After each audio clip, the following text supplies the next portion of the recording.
Bago tayo mag-umpisa, baka pwede nyong i-like ang video na to. Malaking bagay ang like sa aming mga content creators. Maraming salamat po.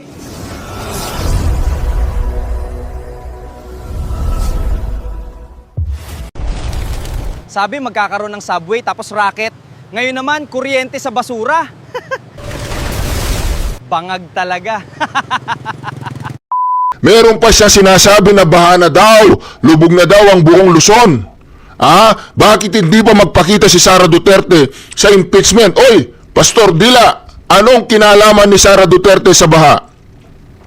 Di ba ang grupo ninyong Tuwadcom ay nabanggit din na tumanggap ng mali-malitang pera? Ayon sa mga 18 Marines? Okay. Itong si Benny Abante lumabas. Siguro sabi ni Tambaluslos, lumabas ka Benny. Siguro sabi ni Tambaluslos, umatake ka.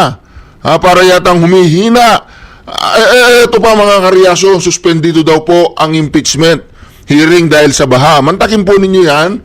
Pati ang kalikasan, ang Diyos ay talagang ginagamit na ang natural calamities para hindi na matuloy ang impeachment na yan. However, mga kababayan, hanggang kailan po tayo magtitiis? Hindi pa po ba tayo lalabas sa kalsada? Hindi pa ba natin pabababain yung bangag na presidente na yan? Tanong lang po yan mga ka-reaction. Kung kaya nyo pang tiisin ang hirap ng buhay ngayon, kung kaya nyo pang tiisan ang baha na yan, nang dahil lamang sa iilang mga magnanakaw sa ating gobyerno, si Tambaluslos, si Bongbong Marcos, Lisa Araneta at kung sino-sino pang nabanggit na nagatid ng pera doon sa Ilocos, sa bahay mismo ni Bongbong Marcos. Mga ka-reaction, mas pipiliin pa nilang ibulsa ang kaban ng bayan kaysa sa magkaroon tayo ng matiwasay na kinabukasan at buhay. Wala po silang pakiramdam. Wala po silang pakialam sa atin. Tingnan po ninyo mga ka-reaction. Kabilahan po mga ka-reaction, halos magutom. Dahil hindi makapagtrabaho, lubog sa baha. Ngayon, anong gagawin ng mga yan? Anong gagawin nila? Magbibigay sila ngayon ng mga relief goods. Magpapasikat sila ngayon.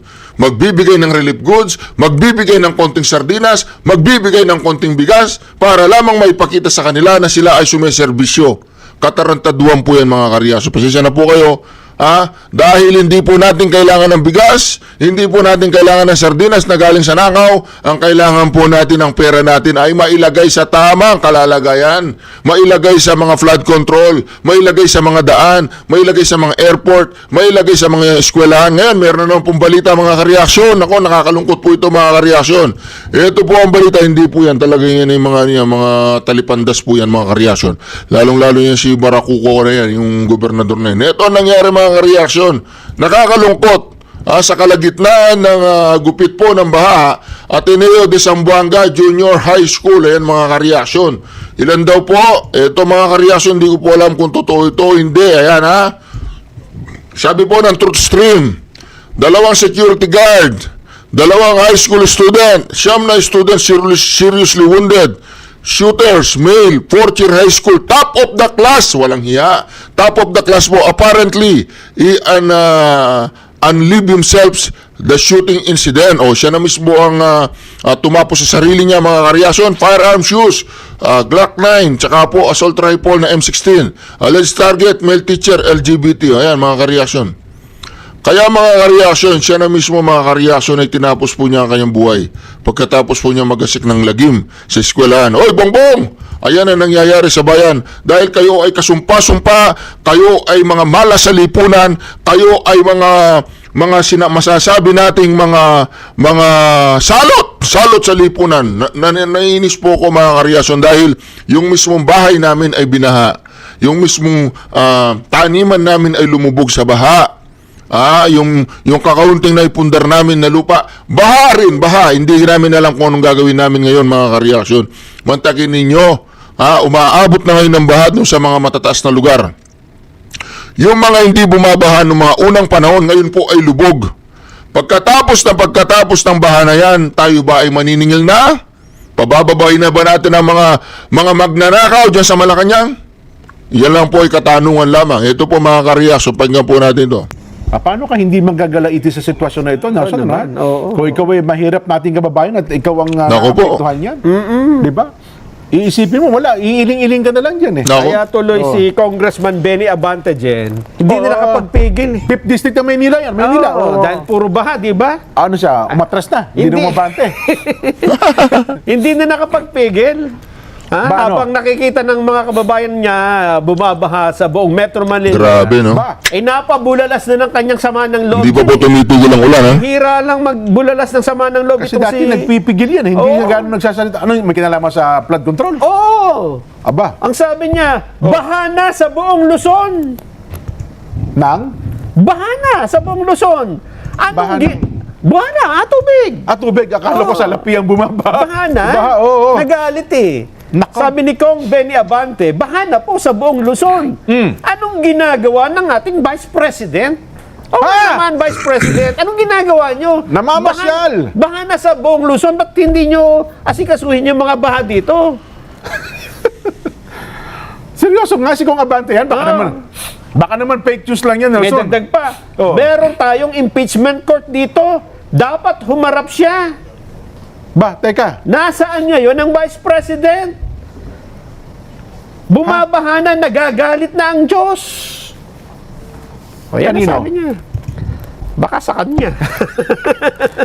Totoo yun na ano yan, reaction niya. Ewan ko ha, kung Baka naman ano reaksyon ng mga babayan natin dahil ganon. lumilitaw para sa kanya, sa kabila ng mga bahang ito, mas importante pa rin unahin ang impeachment. Yun na nga. Tsaka ano, pananagutan ng pangalawang pangulo sa... Ay, sabi kung nandito pa siya tumaharap sa impeachment. Hindi daw babaha. Parang yung gusto niya palitawin. Kung ang vice presidente ay humarap sa impeachment, hindi sana magpapaulan ng ganito daming ulan. Ganon. Para sa kanya, yung ulan ngayon at pagbaha ay dahil hindi humarap ang vice president sa impeachment. Mukhang kabalintunaan ata. Parang iba ho. Ay, Ha? kaya tayo. Congressman Benny Abante, Benvenido Abante Jr. Ang ganda pa naman ng pangalan eh, no? Oo nga, oh. Hindi karapat dapat sa'yo yung Benvenido. Dapat sa'yo ay...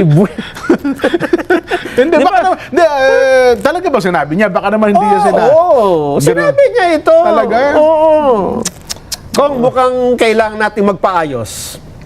ng drainage. ng drainage system. Bumabaha, di ba? Oo Kasi nga, yung impeachment, wala kinalaman sa bahayan. para Magpatingin ho tayo. Oo, magpatingin tayo sa mga engineer kung Kaya- saan pupunta yung tubig. Grabe. Grabe mga reaction, ha? Grabe si Benny. Ito si Benny. Si Benny Abante, pupuntang impyerno. Ano ba yan, ha? Ito. Inaalaw niya na yung bahay. Oo. Baha na sa buong Luzon. Oh, baha daw sa buong Anong Luzon. ginagawa ng ating Vice President? Oh, mandagin mo yan. Baha daw sa buong Luzon. Tapos ang tanong niya, anong ginagawa ng ating Vice President? Anong kinalaman ng Vice President sa pagbaha ng buong Luzon? Ang sabihin mo, Benny, ang demonyong pastor ka, ito pakinggan mo. Itong pakinggan mo. Sabihin mo, baha na ang buong Luzon, anong ginawa ni Bongbong Marcos? Anong ginawa ni Tambaluslos? Ano ang ginawa mo? Ba't yumaman ka ng grabing pagyaman mo? Ang dami mong mga sports car. Anong ginawa ninyo? Nagnakaw? Ha? Napupunta sa iba't ibang bansa. Nagpupunta daw sa Roder sa ibang bansa. Meron tayong impeachment court dito. So mga reaction, kapag si Sara Duterte ay bumalik ng Pilipinas at nasa impeachment court siya, hindi na daw babaha, sabi ni Benny Abante. Okay ka rin, no? Dapat umaharap siya. Saan siya? Nasaan siya ngayon? Gusto kong tanongin. Nasaan ba siya ngayon? Grabe. Kung nakita na video, sumasayaw pa siya. Nasaan ba siya ngayon? Nasa mo siya. Tanong natin, nasaan ngayon ang Inahanap po ni Benny Abante si Sara Duterte. Kasalanan daw ni Sara Duterte ang pagbaha dahil wala siya. Walang hiya ka. Vice President? Ah, Ang Vice President, bumabaha na. Nagagalit na ang Diyos. Pati ang taong bayan, napapagod na rin. At gumagastos tayo ng milyon-milyon buwis dito na binibigay ng mga Pilipino. Humarap ka na. Humarap ka na. May lawyer siya, di ba? Bakit? Alam niyo mga karyasan, puro po propaganda yan. Ang sinasabi po nila, natatakot si Sara Duterte humarap sa paglilitis. Pero ang kanilang mga witness ay mga walang kwenta. at ang hearing ay walang kwenta. Ngayon, ang ginagawa nilang naratibo, si Sara Duterte ay takot humarap sa hearing. Di ba? May mga lawyer naman siya dyan. Hindi naman siya kailangan pumunta dyan. May trabaho siya. Oy, Benny, hindi ka nga nanalo bilang congressman. Nakaupo ka ngayon eh. Oo, nakaupo ka ngayon pero hindi ka nanalong congressman. Walang hiya ka talaga. Hindi ka nahiya. Para matapos dito.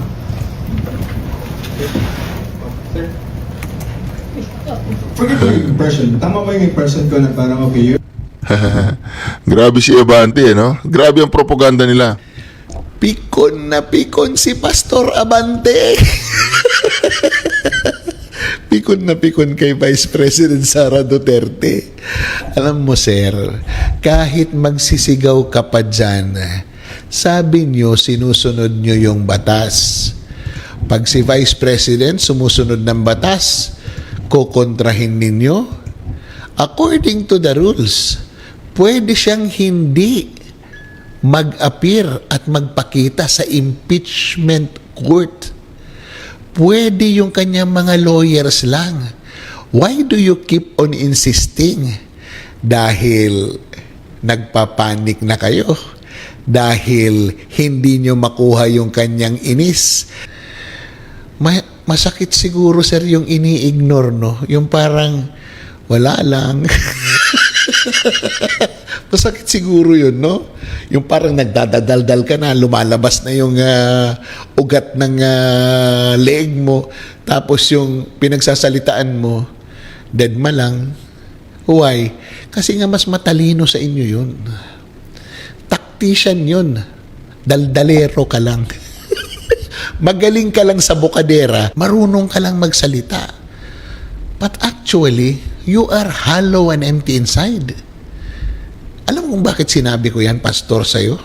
It's because nagagalit ka sa isang tao na hindi ka naman pinapansin na. Nagalit ka dahil natalo ka sa distrito mo. Kung hindi sa Comelec, hindi ka nakaupo dyan. Tapos sasabihin mo, hindi nagtagumpay si Vice President Sara.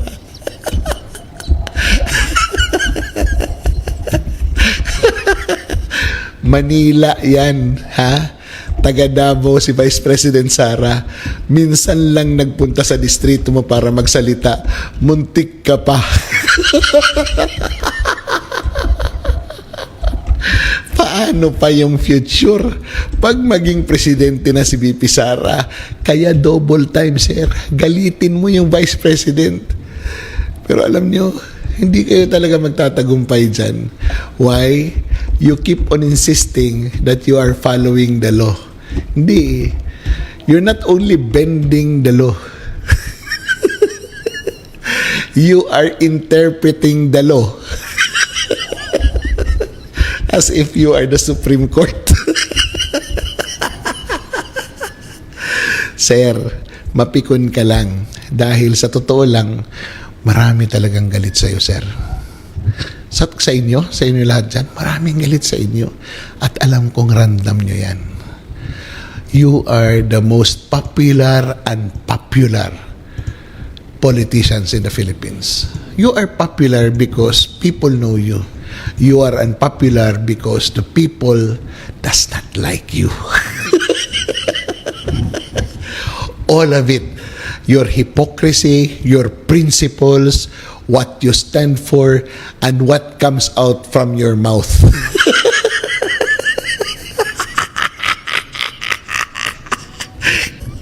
Holier than thou attitude. Muntik ko na masabing fuck you. Muntik ko na masabi talaga.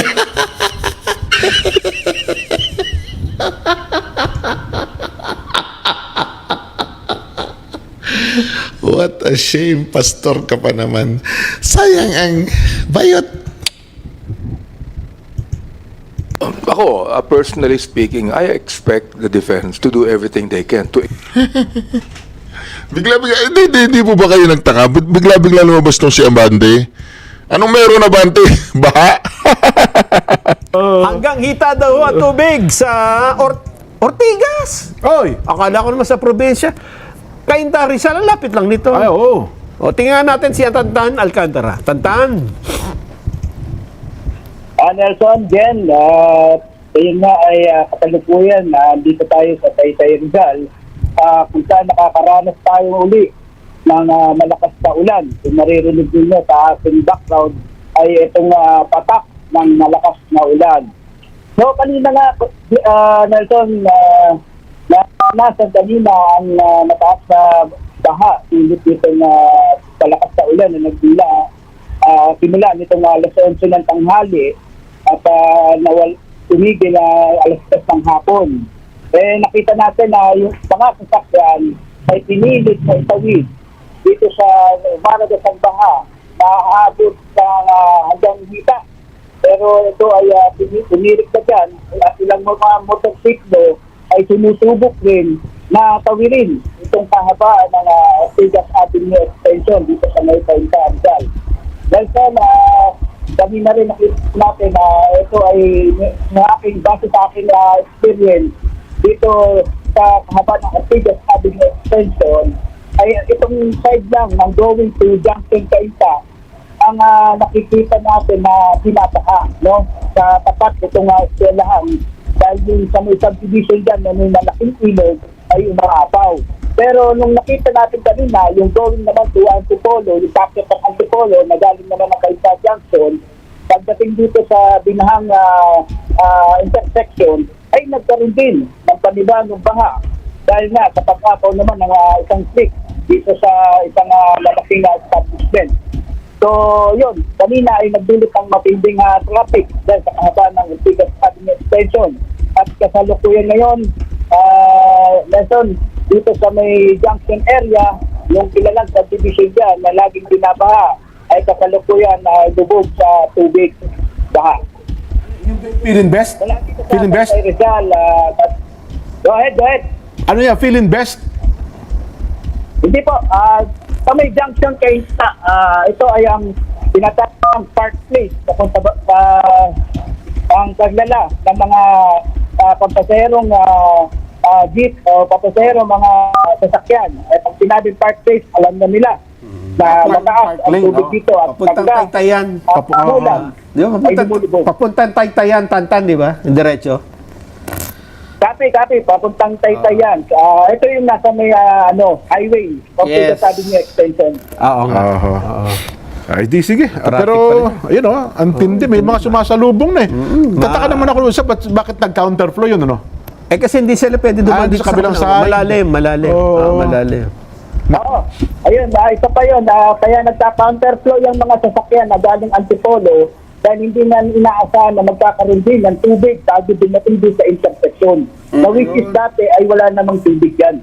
Yung Eh, pero di ba, ano yan, ilog na yun nandiyan sa bandang uno, yung Ugong at saka yung De Castro area? Di ba, ano yan? Ilog na? Pasig River. Pasig River na? Oo. Ba't hindi umaagos doon yung tubig baha? Ito, siguro, nakita natin kanina, dito sa may General Recarte, sa may Cainta Ortigas Extension pa rin, ay malakas ang current ng tubig. Oho. Pero may kasamang mga basura.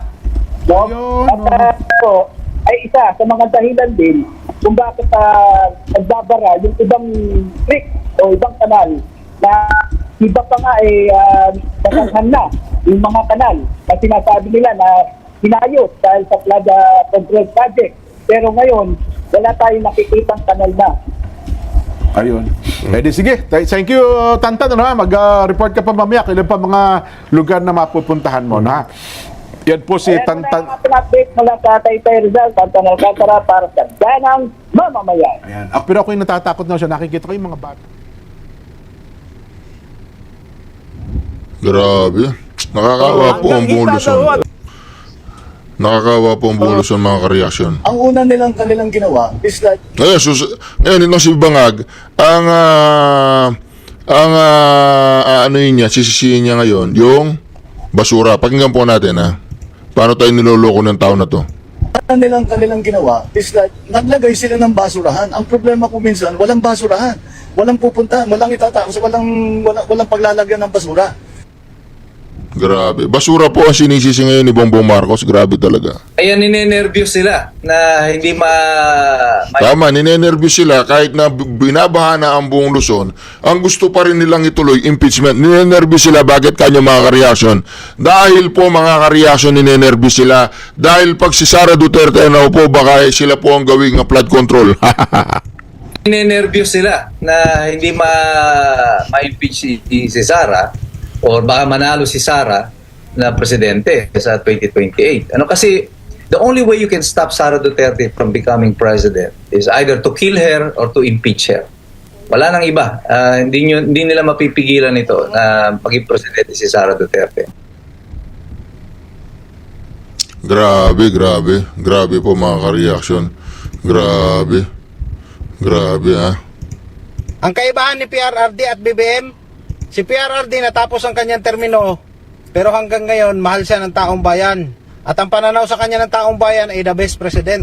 Pero itong si BBM, hanggang sa libingan, ang paningin sa kanya ng taong bayan, magnanakaw.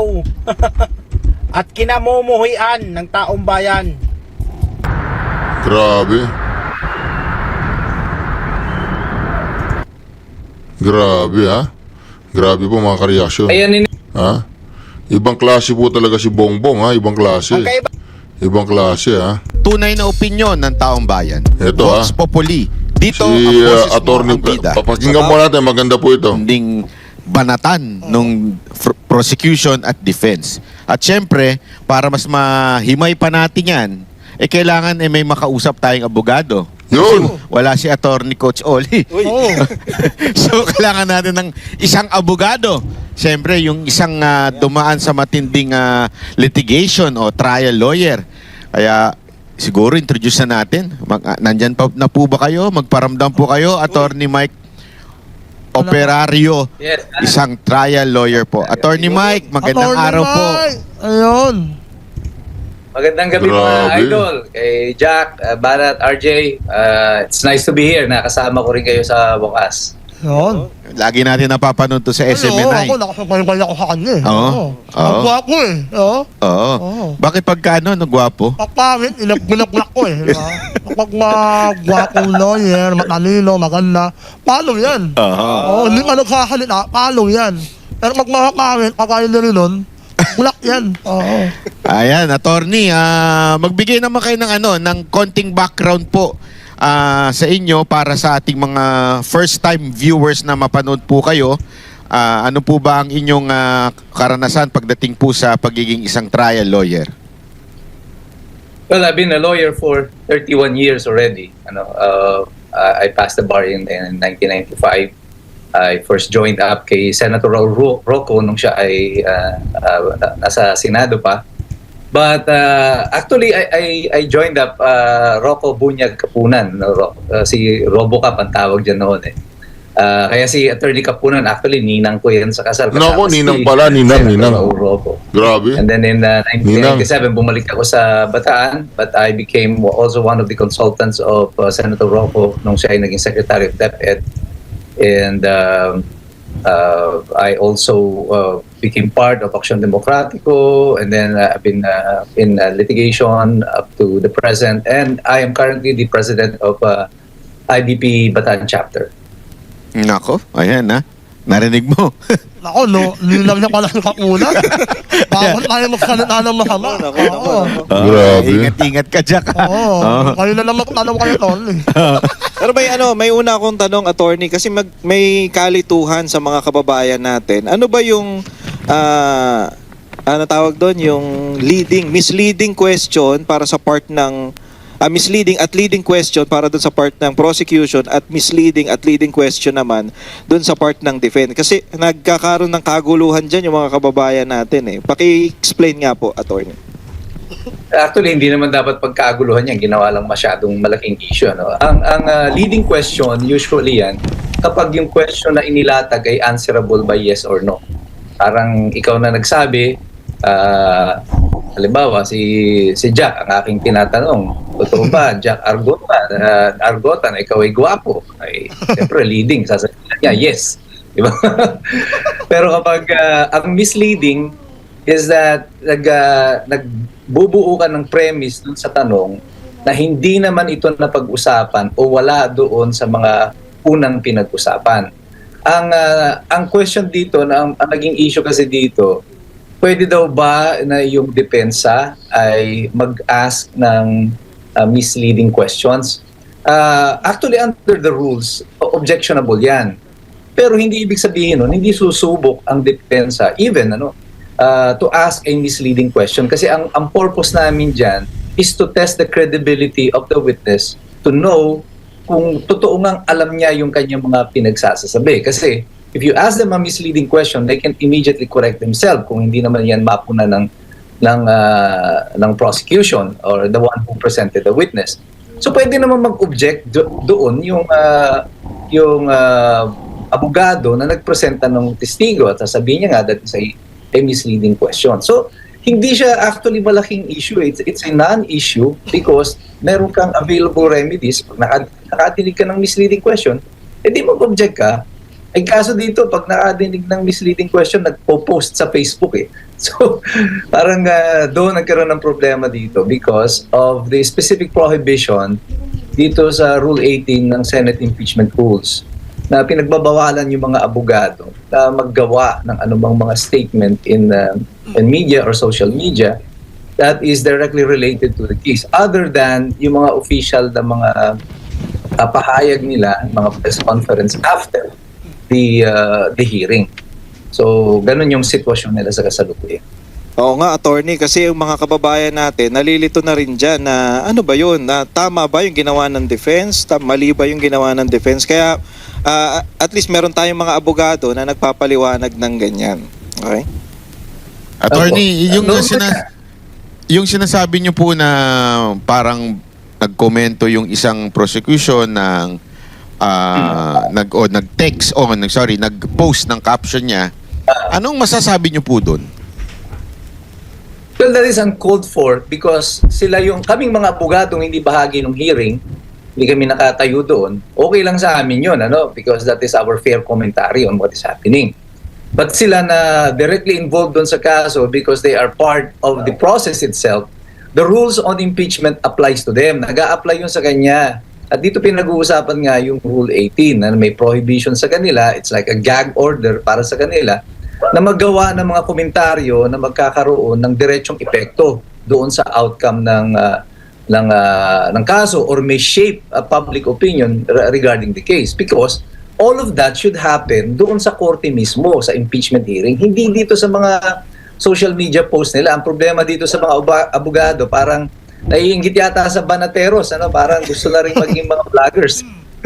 Pero hindi, ang dahilan ni Ferreres parang wala naman daw wala talagang taong ganito. O dapat ang defense ang magsabing, hindi, may tao yan, meron talagang tao yan. Sino po ba doon sa dalawa? Actually, dapat ang prosecution ang may burden of proof. Pero is it even necessary na patunayan mo yung existence ng mga tao na yan? Because in order to do that, you would have, ilalagay mo sa alanganin yung buhay ng mga confidential agents na to. Tama. Parang pinatay mo na rin itong mga ito kung i-reveal mo yung identity nila. Isa pa, yung last two witnesses, si Wamil at si De Los Reyes, malinaw naman nilang sinasabi, hindi naman talaga required. Hindi ka required na mag-issue ng official receipt, pwede na nga yung acknowledgement receipt. Ang dami nilang inamin dito na magpapatunay na yung impeachment na to ay walang basihan. Kasi pinaka-importante dito, inamin ng dalawang huling testigo na yung desisyon ng notice of disallowance ng COA ay hindi pa final, hindi pa ito tapos, meron pang mga remedyo. So hindi pa ito prima facie evidence na nagamit o ninakaw yung pera ng confidential funds. So kung hindi pa pala ito final at wala palang prima facie, ay bakit nandito tayo? Anong hinihiring natin dito? Di ba? So, kaya yung mga mamamayan na nanunood, patuloy na nawawala na ng interest. I mean, after 15 days and 375 million, ano na ang naipresenta ng prosecution? What have they proven? As of today, nothing. Wala pa silang napatutunayan. In the meantime, lubog tayo sa baha, naghihirap yung bayan, 375 million, malaking pera yan. Marami sanang natulungan, marami sanang nagawa para dyan. Pero here we are, di ba? Nagsasayang tayo ng pera ng taong bayan. Attorney Mike, may ano kasi, meron sinabi si Bam Aquino, alam naman natin na mga alias-alias yung nandyan sa confidential funds, yung mga Maria Piatos, Andy Lim, alam naman nating mga alias yan. Pero may sinabi siya na meron daw tayong batas na bawal daw gumamit ng alias. Ano nga ito, attorney? Medyo naguguluhan kami dyan sa sinasabi ni Bam Aquino. Yung sinasabi niya na yung illegal use of alias is that if you use your alias openly in public, pag nagpapalit ka ng pangalan at ini-introduce mo yung sarili mo, not with your true identity but with that alias. Hindi po yan applicable dito sa kaso nito because these are confidential operations. At talagang kailangan mong gumamit ng alias, di ba? Kagaya nga, di ba, kaya nga nauso yung mga pelikulang Agent 007, di ba? James Bond. Si Tony Ferrer noon, Agent X44. Si Weng Weng lang yata yung alam kong agent na yun din ang pangalan niya, Weng Weng din. So, pero hindi applicable yung sinasabing batas ni Senator Bam Aquino. Nagkakamali siya doon sa kanyang sinasite na batas na yan. Hindi po yan applicable sa kaso ng confidential operations at ng mga confidential agents. Ano, limit anong ako tungkol kay Mama Aquino. Kasi gigil ako rito. Bakit? Di ba? Confidential na eh. Kung gusto mo malaman yung tunay na pangalan. Di ba? Hindi na confidential yun, di ba, attorney? Exactly. Kaya yung term mismo ang nagsasabi na kung bakit siya kailangan ng alias. Confidential nga eh. Yeah. Di ba? Eh kung parang nakahamak na rin yung mga, siyempre alam naman natin na mga military officer yan. Mga nasa service yung mga yan. Eh kung wag sila tunay na pangalan, namatay na lahat yan, di ba? Diba? Oh, exactly. Alam nyo, noong 1991, ako ay estudyante pala ako ng batas, nagtatrabaho ako sa Malacanang. Kung natatandaan nyo si Father Balweg, NPA yan, pero binuo niyang hiwalay yung Cordillera People's Liberation Army, CPLA. And tumiwalag sila sa NPA. And one time, nakaharap ko si Father Balweg sa meeting sa Malacanang, panahon pa ito ni Cory Aquino. I was so excited, very young ako law student pa lang ako noon. Pagkatapos noon, a few weeks after that meeting, pinatay si Father Balweg. That's how difficult it is yung buhay ng mga ito. Ito kasi nahayag na yung pagtiwalag niya sa CPP NPA. Ay paano pa itong mga confidential agents? Ito commander pa to, siya yung head ng CPLA. Pero napatay nila. Ay paano kung ikaw ay ordinaryong lang, di ba? Yung mga bugoy-bugoy ka lang ng mga kadre, mga double agent ka lang. Ay pag naalaman yan nila ng mga kasamahan mo na ikaw pala yung pumuputak, nagbebenta ng impormasyon, siguradong hindi lang ikaw ang papatayin. Pati pamilya mo, siguradong mamamatay. So that's how critical yung secrecy ng impormasyon na to. Kaya hindi po pwedeng yung ginagawa nila na yan. Kawawa yung mga naging confidential agent if they succeed in revealing their names. At may tanong ako, ano mang masasabi ng mga armed forces natin kung ano mga kapulisan ako sa confidential funds na hinihimay ng mga prosecution? Ano kaya masasabi nila ito, attorney? Kasi nakakatakot Well, maraming very alarming ito para sa kanila oo. Ang use of confidential agents, use of confidential funds, alam ito ng pulis, marami at saka mga sundalo, marami nito nagagamit sa kanila. And they use this for their operation. And alam din na kahit sa mga drug operations, ginagamit yan para may mga magtitip sa iyo, may mga confidential agents ka na ginagamit. But they know how difficult it is na pag in-abuse mo ito or dinispal ko mo, yung iba kasi may mga nagnanakaw naman talaga nitong confidential funds na to Pag ginamit mo yan sa mali, pwede talaga kasi confidential nga Pero pag ginamit mo yan sa tama, mas marami kang mga buhay na maliligtas. Well, here's the thing, pinag-uusapan nila dyan kay BP Sara, 125 million sa Office of the Vice President. Sabi nila that's about 11 point something million in 11 days kasi ginastos. Pero ang Office of the President in 2025 has 4.3 billion.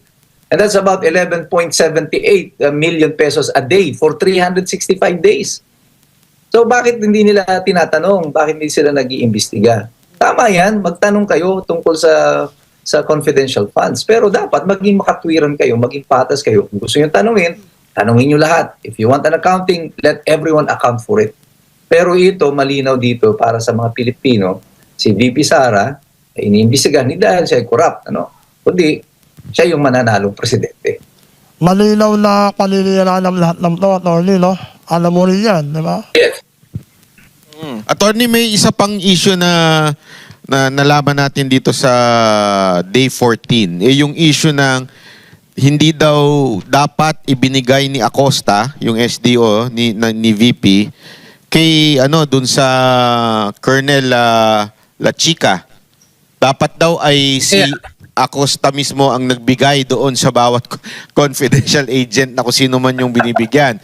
Mali daw yung ganong klaseng sistema na ibinigay kay Colonel. Iyon ang sabi ng testigo. Pero when pressed on for the specific rules, kung nasaan yan doon sa sinasabi nilang memorandum circular, ay wala naman silang mabanggit. Ang pinagbabawal po ay yung itatransfer mo yung pondo from a non-bonded na official. Pero ito, hindi naman sila chika yung ultimate na pinagtransferan. Siya yung naging conduit, taga-deliver ka lang ng mga reward or confidential fund reward doon sa mga taong dapat na pagbigyan. Yun ba ay bawal? Hindi ma-identify nitong testigo ng prosecution ng COA kung anong provision ng batas yung kanyang binabanggit kung bakit ito ay magiging bawal. Ultimately, ang naging ending niya rito, lumabas na ito ay kanya lamang opinion. Ito ay posisyon niya. Kagaya ng lahat ng mga sinabi niya, puro opinion ang kanyang pinagsasasabi. Ay ang tawag ko dito, yung ginawa nila sa mga witness na to, inaangguluhan, alam mo yon, para magmukhang meron kahit wala. Parang, halimbawa, gusto mong kuhanan ng magandang litrato yung babae, kaso pangit siya sa harapan, pero sexy naman. O sabi mo, sige, tumalikod ka na lang. Ito na lang, kukunan kita sa likod para magmukha ka pa rin maganda.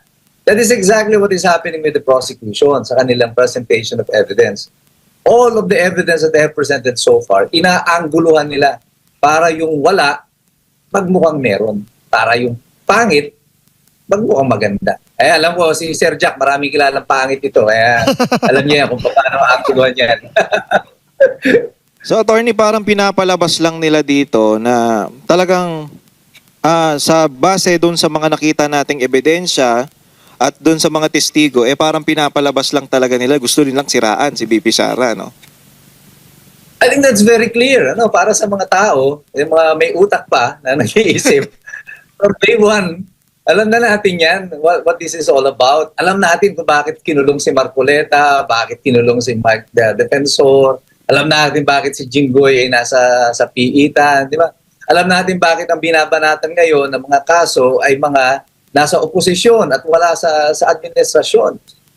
Ang pakiramdam lang kasi ng administrasyon na parang mangmang yung mga Pilipino at hindi natin mahahalata kung anong ang ginagawa nila. But we are a lot smarter than what they think. Mas matalino ang mga Pilipino, mga iskumbro ang tawag ko, kesa sa iniisip ng Malacanang. And the falling ratings ng presidente ang magsasabi na totoo itong sinasabi natin, na alam ng Pilipino kung ano ang ginagawa nila. Kaya pabagsak ng pabagsak ang ratings ng Pangulo. At si Sara, pataas ng pataas. Attorney, base sa kasong falsification of public documents sa ilalim ng Revised Penal Code, ang pagpipirma o paglalagay ng mga maling detalye ng lugar at petsa sa mga liquidation report na isinusumite sa isang constitutional body tulad ng COA. Ano pong masasabi nyo dito? Tama yun, but they have to prove first na mali yung mga impormasyon. So far, ang sinasabi lang nila is that lahat ng mga detalye doon ay kulang ng supporting documents. Wala silang sinasabi na mali o kasinungalingan lahat ng nakadeklara. Ang sinasabi pa ng COA, meron pa lang silang mga hinahanap na mga dokumento Kaya nga may period of compliance pa yan at may pwede pang mag-challenge ang Office of the Vice President regarding the findings of COA. Pagkatapos nga niya, pwede pang dumulog sa hukuman ang Office of the Vice President para i-challenge na muli yung findings sa ito ng COA. So everything that they said, hindi pa yan fact, ano? It is disputable presumptions pa lang yan. Dahil may laban pa. Hindi pa yan totoo, hindi pa nila pwedeng sabihin na as a matter of fact na ito na nga yung sitwasyon. So, hindi automatic porkit sinabi ng COA na ganyan, ay meron agad falsification. They have the burden of proof to prove na ginawa ng Office of the Vice President yan, na mag-falsify ng mga dokumento. Attorney, kung ibig sabihin, sinasabi lagi na ito ay preliminary pa lang. So, pwede bang ma-dismiss to ng maaga dahil hindi pa naman ito final? Well,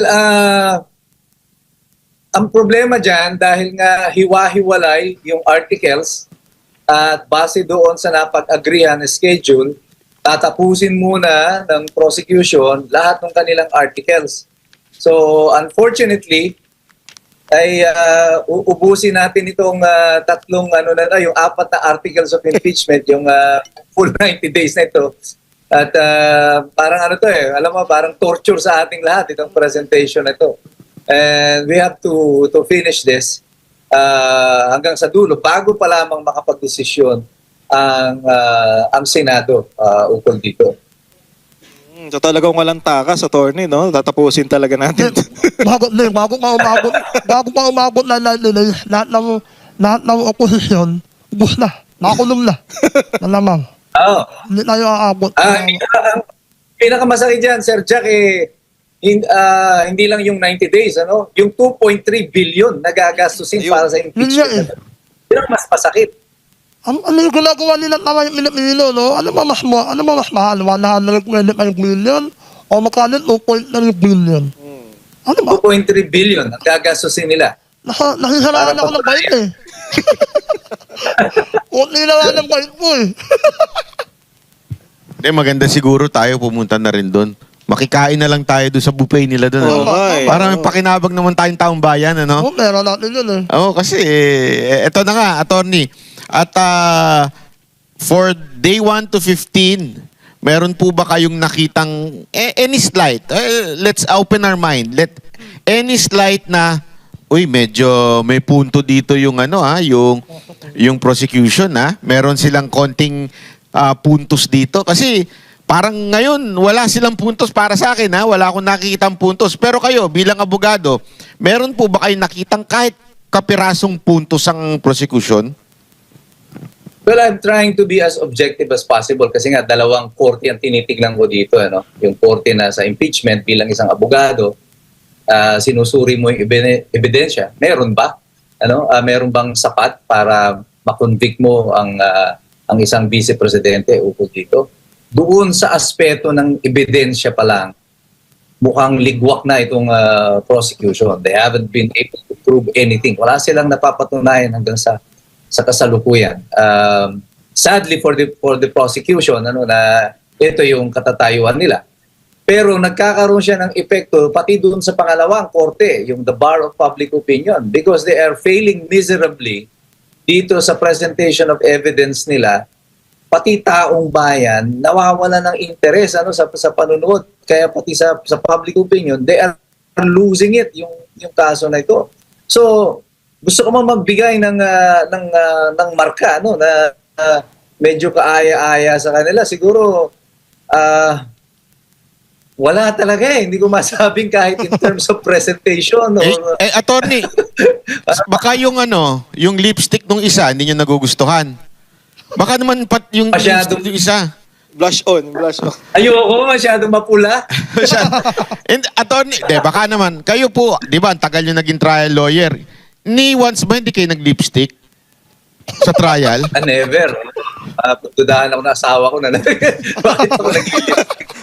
Blush on, attorney. Blush on, wala naman. Wala kasi alam mo, pag lalaki ka talaga, di ba, parang hindi naman talaga,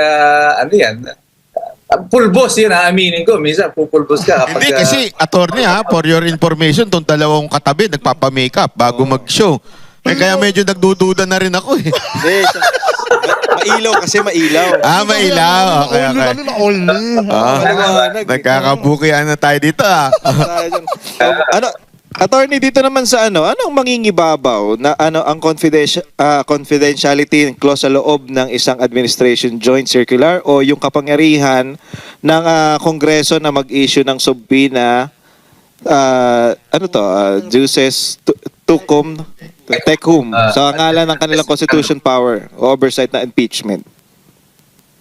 Well, ang problema dyan, even the impeachment court is bound by law, on the secrecy of certain documents.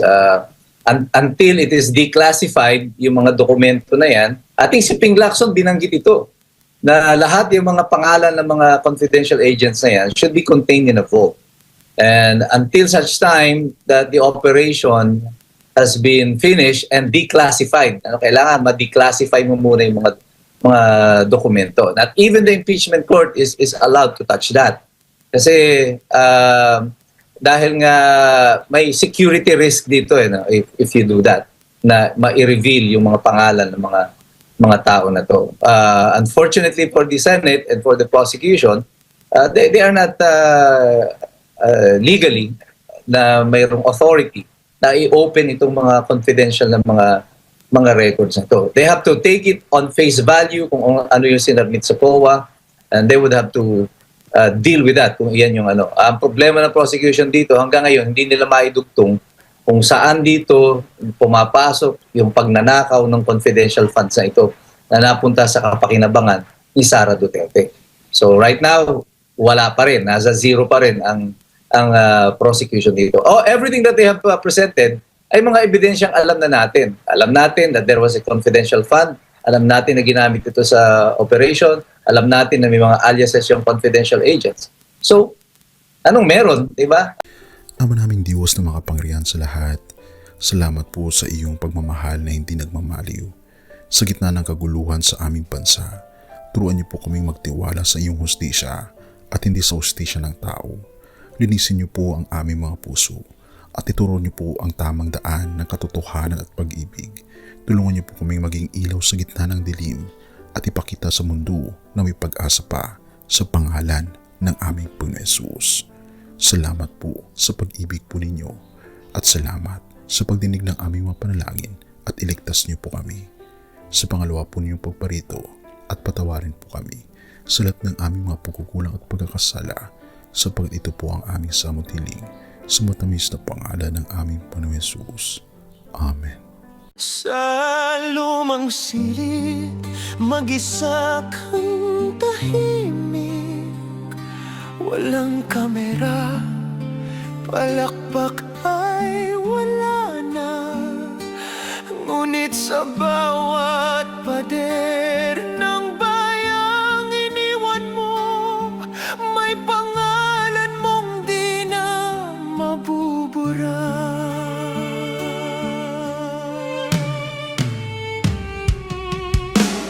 Minsan kang naging balikat ng mahihina, kalaban ng takot, kakampi ng masa. Di mo man laging nasabi ang tama, pinili mong ipaglaban ang madla. Hindi ka saktan gaya naming lahat, pero tumindi ka nang walang pag-atras. At ngayong pagod ka na, tatay, kami naman ang sasalo ng bawat bigat.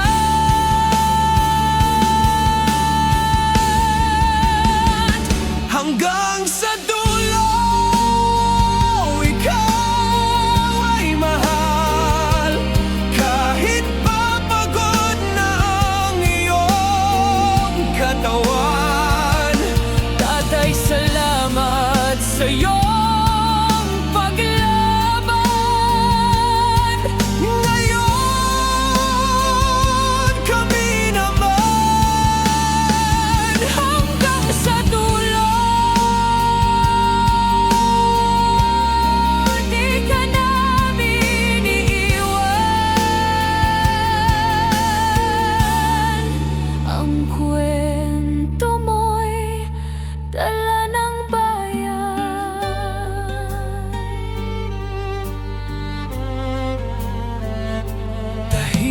ka na sa mga batikos. Wala nang tugon, wala nang galit, pero sa mata ng mga maralita, naroon pa rin ang tapat mong alaala. Marami mang di nakaintindi, marami pa rin ang di nakakalimot. At ngayong wala ka ng kapangyarihan, tatay, ang magtatanggol sa'yo ay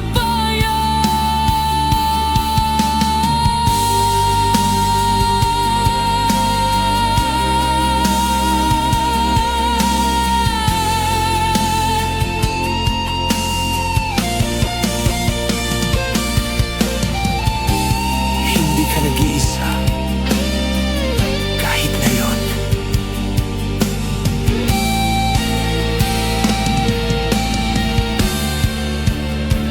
Hanggang sa dulo, tangan ka pa rin sa puso ng batang minsan mong pinakain. Hanggang sa dulo, di ka nag-iisa. Ang dasal ng bayan ay sa'yo pa rin. Katay kami naman ang lalaban sa ngalan mo, sa alaala mo. Hanggang sa dulo, dalangin ka ng puso ng masa.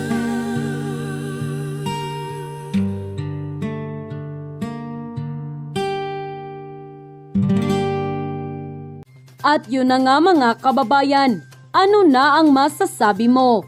Kung mayroon kayong hinaing at komento patungkol sa balitang ito, please comment down below. Pag-uusapan natin yan sa comment section. At kung nagustuhan nyo ang video, ay huwag kalimutang mag-like at i-share na din para mas marami pang makaalam at umabot ito sa marami sa ating mga kababayan. Maraming salamat po. Mabuti pa ang sardinas, may label.